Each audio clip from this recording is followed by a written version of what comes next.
Hi friends, ಇವತ್ತು ಹಾಗಲಕಾಯಿ ವಿಡಿಯೋನ ಅಪ್ಲೋಡ್ ಮಾಡ್ತಾ ಇದ್ದೀನಿ. ಹಾಗಲಕಾಯಿ ಅಂದರೆ ಎಷ್ಟು ಚೆನ್ನಾಗಿರುತ್ತೆ ಅಂದರೆ ಈ ರೆಸಿಪಿ ಸೂಪರಾಗಿರುತ್ತೆ. ನಾನಂದ್ರು ಹಾಗಲಕಾಯಿನ ನಾನು ಮುಟ್ತಾನೆ ಇರಲಿಲ್ಲ ಅಂಥೇಳಿ ಇವತ್ತು ವಾರಕ್ಕೊಂದ್ಸತಿ ನಾನು ಇದನ್ನು ಮಾಡ್ಕೊಂಡು ತಿಂತೀನಿ. ಇದನ್ನು ಮಾಡಿದ್ರೆ 3 ದಿನ ಇಟ್ಕೊಂಡು 3-4 ದಿನ ಇಟ್ಕೊಂಡು ತಿನ್ಬೋದು. ಬಿಸಿ ಅನ್ನಕ್ಕೆ ಮತ್ತು ಚಪಾತಿಗೆ ತುಂಬ ಚೆನ್ನಾಗಿರುತ್ತೆ. ಫ್ರೆಂಡ್ಸ್, ನಿಮಗೆ ಸಾಂಗ್ ಕೇಳಿಸ್ತಾ ಇರ್ಬೋದು, ಅದು ನಮ್ಮ ಹಸ್ಬೆಂಡ್ ಹಾಡ್ತಾ ಇರೋದು.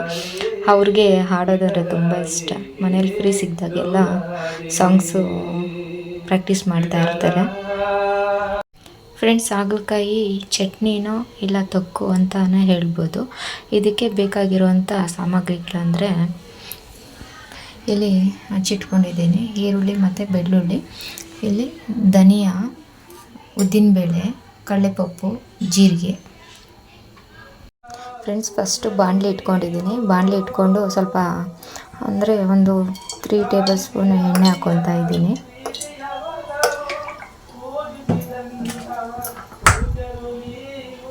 ಇದಕ್ಕೆ ಹಚ್ಚಿಟ್ಕೊಂಡಿರುವಂಥ ಈರುಳ್ಳಿ ಮತ್ತು ಬೆಳ್ಳುಳ್ಳಿನ ಆ್ಯಡ್ ಮಾಡ್ಕೊತಾ ಇದ್ದೀನಿ.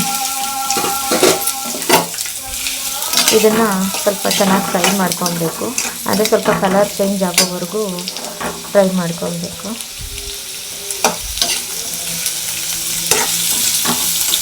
ಫ್ರೆಂಡ್ಸ್, ಇದು ಕಲರ್ ಚೇಂಜ್ ಆಗಿದೆ. ಇದಕ್ಕೆ ಸ್ವಲ್ಪ ಹುಣಸೆ ಹಾಕ್ಕೊತಾ ಇದ್ದೀನಿ. ಈಗ ಸಾಕು ಅನಿಸುತ್ತೆ ಫ್ರೆಂಡ್ಸ್. ಇದನ್ನು ಒಂದು ತಟ್ಟೆಗೆ ಶಿಫ್ಟ್ ಮಾಡ್ಕೊತಾ ಇದ್ದೀನಿ. 1 ಸ್ಪೂನ್ ಅಷ್ಟು ಎಣ್ಣೆ ಹಾಕ್ಕೊತಾ ಇದ್ದೀನಿ.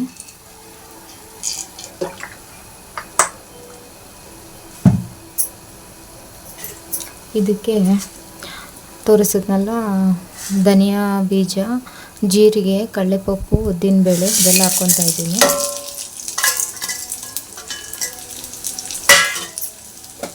ಇದೆಲ್ಲ ಹಾಕ್ಕೊಂಡು ಸ್ವಲ್ಪ ಫ್ರೈ ಮಾಡ್ಕೋಬೇಕು.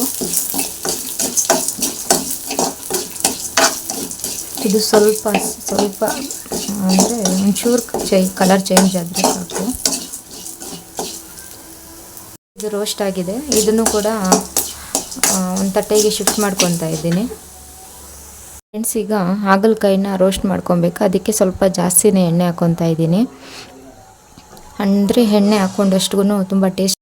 ಈಗ ಹಾಗಲಕಾಯಿನ ಕಟ್ ಮಾಡಿ ಇಟ್ಕೊಂಡಿದ್ನಲ್ಲ ರೌಂಡಾಗಿ, ನೋಡಿ ಫ್ರೆಂಡ್ಸ್, ಯಾವ ರೀತಿ ಒಳಗಡೆ ಎಲ್ಲ ಬೀಜ ಎಲ್ಲ ತೆಗೆದ್ಬಿಟ್ಟಿದ್ದೀನಿ. ರೌಂಡಾಗಿ ಕಟ್ ಮಾಡ್ಕೊಂಡಿದ್ದೀನಿ. ಇದನ್ನು ಬಾಣಲೆಯಲ್ಲಿರೋಂಥ ಎಣ್ಣೆಗೆ ಹಾಕ್ಕೊತಾ ಇದ್ದೀನಿ. ಇದನ್ನು ಫುಲ್ಲು ಫ್ರೈ ಮಾಡಬೇಕು. ಅಂದರೆ ಇದು ಕಲರ್ ಚೇಂಜ್ ಆಗಬೇಕು. ಅಂದರೆ ತುಂಬ ಓವರ್ ಫ್ರೈ ಮಾಡಬೇಡಿ. ಕಲರ್ ಚೇಂಜ್ ಆದರೆ ಸಾಕು. ಒಂದು ಸ್ವಲ್ಪ ಬ್ರೌನ್ ಕಲರ್ ಚೇಂಜ್ ಆದರೆ ಸಾಕು. ಎಣ್ಣೆಲಿ ತುಂಬ ಚೆನ್ನಾಗಿ ಫ್ರೈ ಮಾಡ್ಕೋಬೇಕು.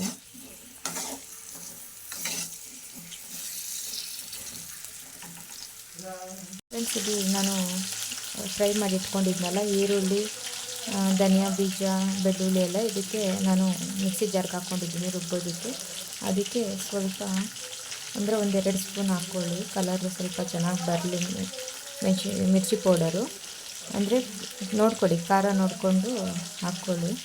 ನಾನಿಲ್ಲಿ 1.5 ಸ್ಪೂನ್ ಹಾಕ್ಕೊಂಡಿದ್ದೀನಿ. ಸ್ಪೂನ್ ತೋರಿಸ್ತಾ ಇಲ್ಲ. ನಾನು ಒಂದು ಅಂದಾಜಲ್ಲಿ ಹಾಕಿದ್ದೀನಿ. ಮತ್ತು ಅದೇ ರೀತಿ ಸ್ವಲ್ಪ ಟೇಸ್ಟಿಗೆ ಸ್ವಲ್ಪ ಉಪ್ಪು ಹಾಕ್ಕೊಳ್ಳಿ. ಇದಕ್ಕೆ ಸ್ವಲ್ಪ ಬೆಲ್ಲ ಆ್ಯಡ್ ಮಾಡ್ಕೊತಾ ಇದ್ದೀನಿ.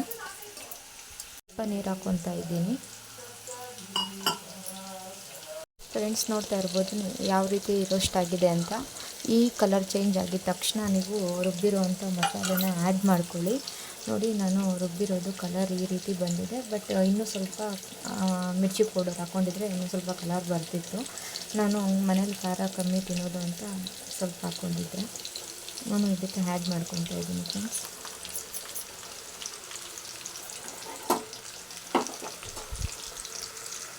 ಫ್ರೆಂಡ್ಸ್, ರುಬ್ಬಿರೋವಂಥ ಚಟ್ನಿನ ನಾನು ಹಾಗಲಕಾಯಿಗೆ ಮಿಕ್ಸ್ ಮಾಡ್ಕೊಂಡಿದ್ದೀನಿ. ನೋಡಿ ಫ್ರೆಂಡ್ಸ್, ಈ ರೀತಿ ಎಲ್ಲ ಮಿಕ್ಸ್ ಮಾಡ್ಕೊಳ್ಳಿ. ಆಲ್ರೆಡಿ ನಾವು ರುಬ್ಬೋವಾಗಲೇ ಸಾಲ್ಟ್ ಹಾಕಿದ್ವಿ. ನೀವು ಟೇಸ್ಟ್ ನೋಡಿಕೊಂಡು ಇವಾಗ ಮಿಕ್ಸ್ ಮಾಡೋ ಆದಮೇಲೆ ಟೇಸ್ಟ್ ಏನಾದರೂ ಕಮ್ಮಿ ಇದ್ದರೆ, ಸ್ವಲ್ಪ ಕಮ್ಮಿ ಇದ್ದರೆ ಉಪ್ಪು ಹಾಕ್ಕೊಳ್ಳಿ. ಫ್ರೆಂಡ್ಸ್, ಇಂಪಾರ್ಟೆಂಟು, ನೀರು ಆ್ಯಡ್ ಮಾಡ್ಕೊಳಕ್ಕೆ ಹೋಗಬೇಡಿ. ರುಬ್ಬೋವಾಗ ಮಾತ್ರ ಸ್ವಲ್ಪ ಹಾಕ್ಕೊಂಡು ರುಬ್ಕೊಳ್ಳಿ. ಆಮೇಲೆ ಇದು ಯಾಕಂದರೆ ಸ್ವಲ್ಪ ಗಟ್ಟಿಯಾಗಿ ಇದ್ರೇ ತುಂಬ ಚೆನ್ನಾಗಿರೋದು.